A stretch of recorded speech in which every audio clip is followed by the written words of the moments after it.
Subscribe કરો ये है न्यूज़ इंडिया चैनल ने પછી YouTube એપ પર બેલ આઇકોનનું બટન દબાવો અને નિહાળો ये है news India channel. Vav Tharad જિલ્લાના વાવ તાલુકામાં સ્થાનિક સ્વરાજ્યની ચૂંટણી દરમિયાન સોશિયલ મીડિયા પર અભદ્ર ભાષાનો ઉપયોગ કરવામાં આવ્યો હોવાની ઘટના સામે આવી છે। મોરિકા સીટ પરથી કોંગ્રેસના ઉમેદવાર તરીકે મેદાનમાં ઉતરેલા અમીલાબેન લાલજીભાઈ ઠાકોરને નિશાન બનાવી ઇન્સ્ટાગ્રામ પર કેટલાક અજાણ્યા શખ્સોએ બીભત્સ અને અપમાનજનક કોમેન્ટો કરી હોવાનું સામે આવ્યું છે। આ મામલે અમીલાબેન પિતા લાલજીભાઈ ઠાકોરને સાથે રાખી વાવ પોલીસ સ્ટેશનમાં સત્તાવાર ફરિયાદ નોંધાવી છે। ફરિયાદ મળ્યા બાદ વાવ પોલીસ સ્ટેશનમાં પીઆઈએ કાયદેસરની કાર્યવાહી કરવાની બાંયધરી આપી હોવાનું પણ જાણવા મળ્યું છે। ઉમેદવારના પિતા લાલજીભાઈ ઠાકોરે મીડિયા સાથે વાતચીતમાં જણાવ્યું હતું કે તેમની દીકરી અમીલાબેન લાલજીભાઈ ઠાકોરે સ્થાનિક સ્વરાજ્યની તાલુકા પંચાયતની મોરિકા સીટ પરથી કોંગ્રેસના ઉમેદવાર તરીકે ઉમેદવારી નોંધાવી હતી। ચૂંટણીમાં હાર થતાં તેઓએ પરિણામને સ્વીકારી લીધું છે, પરંતુ ચૂંટણી પ્રક્રિયા દરમિયાન સોશિયલ મીડિયા પર થયેલી અભદ્ર ટિપ્પણીઓથી પરિવાર વ્યથિત બન્યો છે। તેમણે વધુમાં જણાવ્યું કે તારીખ 6 તારીખે ફોર્મ ભર્યા બાદ દીકરીની ઇન્સ્ટાગ્રામ આઈડી પર કેટલાક લોકો દ્વારા અત્યંત અશોભનીય અને અસહ્ય ભાષામાં કોમેન્ટો કરવામાં આવી હતી। એક પિતા તરીકે એવી કોમેન્ટો જોવી પણ મુશ્કેલ છે। આ પ્રકારની હરકત કોઈપણ સંજોગોમાં સહન કરી શકાય તેવી નથી તેમ તેમણે જણાવ્યું। આથી તેઓએ પોતાની દીકરી સાથે વાવ પોલીસ સ્ટેશન ખાતે પહોંચ્યા હતા અને સમગ્ર મામલે લેખિત ફરિયાદ આપી હતી। તેમણે વિશ્વાસ વ્યક્ત કર્યો છે કે પોલીસ સોશિયલ મીડિયા પર અભદ્ર અને અપમાનજનક કોમેન્ટો કરનારાઓને શોધી કાયદેસરની કાર્યવાહી કરશે। આ ઘટના બાદ ચૂંટણી દરમિયાન સોશિયલ મીડિયા પર ભાષાની મર્યાદા અને જવાબદારી અંગે ફરી એકવાર ચર્ચાઓ તેજ બની છે। લોકશાહી પ્રક્રિયામાં મતભેદ સ્વાભાવિક છે, પરંતુ વ્યક્તિગત અપમાન અને મહિલાઓ વિરુદ્ધ અભદ્ર ટિપ્પણીઓ સામે કડક કાર્યવાહી થવી જોઈએ તેવું સ્થાનિક લોકોમાં પણ માનવામાં આવે છે। તાજેતરમાં ચૂંટણી યોજાઈ તાલુકા જિલ્લાની, જે એમાં મારી દીકરી અમીલાબેન લાલજીભાઈ ઠાકોર 6 ધરાધરા સીટમાં કોંગ્રેસ પાર્ટીના મેન્ડેટ ઉપર ચૂંટણી લડેલા અને અમારી સમી સંજોગે હાર થયેલી। અમે હાર સ્વીકારું છું અને મારી દીકરીએ 10 તારીખે ફોર્મ ભરાયું। ફોર્મ ભરાયા પાછળ મારી દીકરીની ઇન્સ્ટાગ્રામની આઈડીમાં 51,000 ફોલોવર અને એમાં અજાણ્યા વ્યક્તિઓએ 30 જેટલી ફેક આઈડી બનાવેલી અને ફેક આઈડીમાં એક એવા મેસેજ લખેલા કે બાપ તરીકે હું જોઈ ના શકું અને જોઈ શકું તો સહન ના કરી શકું એવા શબ્દો લખેલા। અને વાવ પોલીસ સ્ટેશનમાં આજે મારી દીકરી સંગાથે હું આવેલો અને મેં એક અરજી રૂપે ફરિયાદ આપેલી અને એમાં મને વાવ પોલીસ સ્ટેશન સાહેબ ઉપર પૂરેપૂરો ભરોસો છે કે મારી દીકરીને મને 100% ન્યાય અપાવશે એવો મને પૂરેપૂરો ભરોસો છે। બનાસકાંઠા જિલ્લાના ડીસા તાલુકાના રસણા ગામે એક ખેડૂતે પર્યાવરણ પ્રત્યેની પોતાની લાગણીને અનોખી રીતે સાકાર કરી છે। ગામના પ્રગતિશીલ ખેડૂત વૈદ્ય જીતુભાઈ પટેલે પોતાની માત્ર 1 વીઘા જમીનમાં 150થી વધુ વિવિધ પ્રજાતિના વૃક્ષોનું વાવેતર કરીને પ્રેરણાદાયી ઉદાહરણ પૂરું પાડ્યું છે।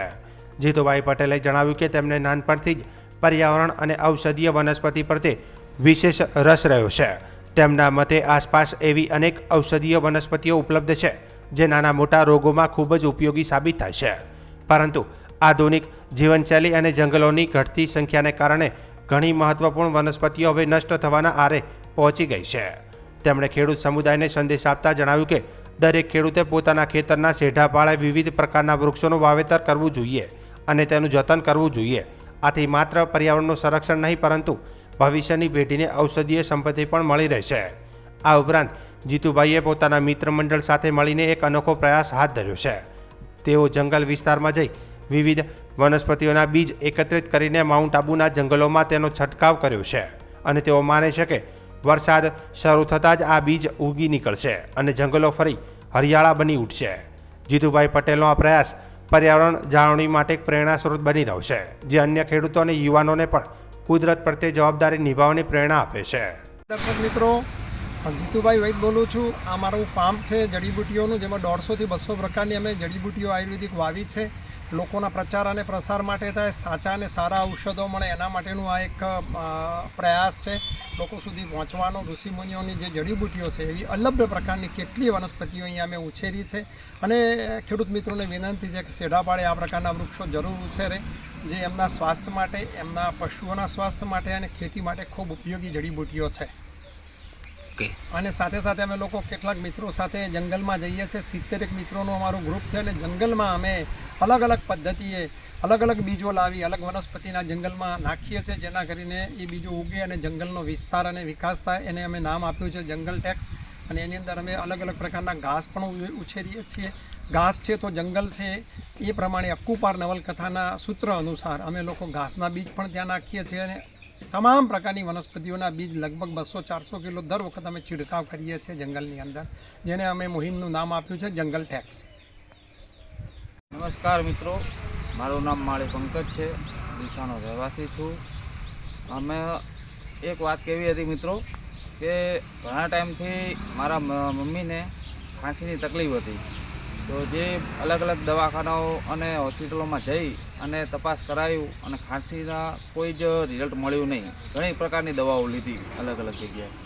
પછી ખ્યાલ આવ્યો કે અમુક માણસોએ મને જાણ કરી કે એક જીતુભાઈ વૈદ કરીને છે, જેમને પાસે ફાર્મ હાઉસ પર 150 થી 250 પ્રકારની વનસ્પતિઓ છે અલગ અલગ. ત્યાં આગળ પછી મેં મુલાકાત લીધી અને ત્યાં મુલાકાત લીધા પછી જીતુ કાકાને વાત કરી બધી મેં ખાંસી વિશેની. તો પછી જીતુ કાકા એક કાંટાસળી કે એવા પ્રકારનું એક વૃક્ષ છે યા વેલ છે એ નામ આપ્યું. તો એનો પછી મને ઉપયોગ સમજાવ્યો એમને મને કે એ પત્તા ચાવવાથી ખાંસીના અંદર બહુ ફરક પડી જશે. અને એ પ્રક્રિયા ચાલુ કરી, દવા લેવાની ચાલુ કરી વનસ્પતિથી. તો એનાથી પછી મમ્મીને 100% રિઝલ્ટ સારું મળ્યું. અને આવી વનસ્પતિ રેર વનસ્પતિઓ હોય જે જાણકાર વૈદ જોડે હોય છે તો વૈદ જોડે જવું જોઈએ અને મુલાકાત લઈ અને આવી વનસ્પતિઓ લેવી જોઈએ, જેનાથી રિઝલ્ટ 100% મળે અને શરીર માટે સારી રહે. વાવથરા જિલ્લાના થરાદ એડિશનલ સેશન કોર્ટે સોઈગામ તાલુકાના જેલાણા ગામમાં બનેલી હત્યા કેસમાં મહત્વપૂર્ણ ચુકાદો આપ્યો છે. કોર્ટે આરોપી અશ્વિન પરમારને દોષિત ઠેરવી આજીવન કેદની સજા ફટકારી છે.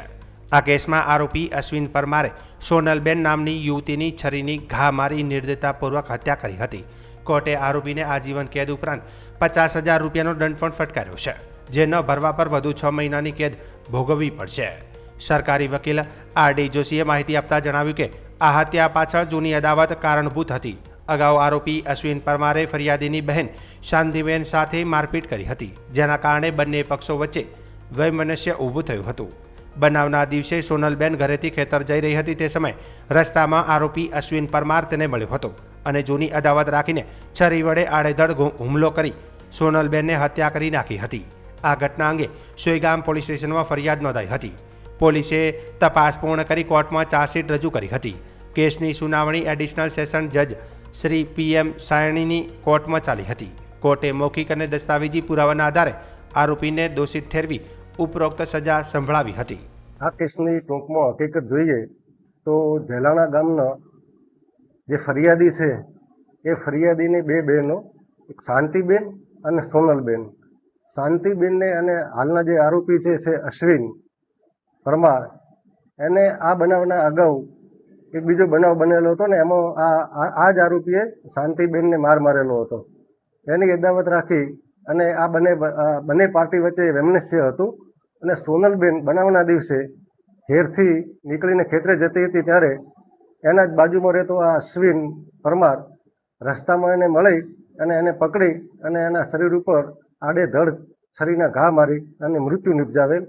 અને આ અંગેની જે ફરિયાદ સોઈગામ પોલીસ સ્ટેશનમાં થયેલી અને એ ફરિયાદના તપાસના અંતે તપાસ કરનાર અધિકારીએ નામદાર કોર્ટમાં ચાર્જશીટ ફરમાવેલ અને જે અંગેનો કેસ આજરોજ નામદાર એડિશનલ સેશન જજ શ્રી PM સાયણી સાહેબની કોર્ટમાં ચાલી જતો નામદાર કોર્ટે મૌખિક પુરાવો અને દસ્તાવેજી પુરાવાના આધારે આજરોજ આરોપી અશ્વિન પરમારને આજીવન કેદની સજા અને ₹50,000નો દંડ ફરમાવેલ છે. અને જો દંડ ન ભરે તો વધુ 6 માસની સાદી કેદની સજા ફરમાવવાનો હુકમ કરેલો છે. વાવથરા જિલ્લાના સોઈગામ પોલીસ સ્ટેશન વિસ્તારમાં થયેલા અપહરણ કેસનો પર્દાફાશ થયો છે. પોલીસે અપહરણ થયેલ યુવકને સુરક્ષિત છોડાવી લીધો છે અને આ મામલે 3 મુખ્ય આરોપીઓની ધરપકડ કરી છે. ઘટનાની જાણ થતાં જ જિલ્લા પોલીસ વડાના માર્ગદર્શન હેઠળ તાત્કાલિક ટીમોને સૂચના આપવામાં આવી હતી. સોયગામ પોલીસે ભોગ બનનાર આરોપીઓના કબજામાંથી મુક્ત કરાવવા અને આરોપીઓને ઝડપી પાડવા માટે સઘન તપાસ શરૂ કરી હતી. તપાસ દરમિયાન જાણવા મળ્યું કે આરોપીઓ યુવકને લઈને વાપી વલસાડ વિસ્તારમાં ફરતા હતા. પોલીસે ટેકનિકલ સર્વેલન્સ, સીસીટીવી ફૂટેજ અને ગુપ્ત માહિતીના આધારે સતત મોનિટરિંગ કર્યું હતું. આરોપીઓ સોશિયલ મીડિયા દ્વારા પોલીસને પડકાર ફેંકતા હોવા છતાં પોલીસ ટીમે હિંમત અને બુદ્ધિપૂર્વક કામગીરી ચાલુ રાખી હતી. આખરે સોયગામ પોલીસે ટીમે વાપી વલસાડ વિસ્તારમાંથી અપહરણ થયેલ યુવકને સુરક્ષિત રીતે છોડાવ્યો હતો અને ત્યારબાદ આરોપીની શોધખોળ દરમિયાન કચ્છ જિલ્લાના ભુજ નજીકના એક ગામમાંથી મધરાત્રિ દરમિયાન તેમની ધરપકડ કરવામાં આવી હતી. હાલ પોલીસ દ્વારા આરોપીઓ સામે કાયદેસરની કાર્યવાહી હાથ ધરવામાં આવી છે અને આ સમગ્ર મામલે વધુ તપાસ હાથ ધરી છે.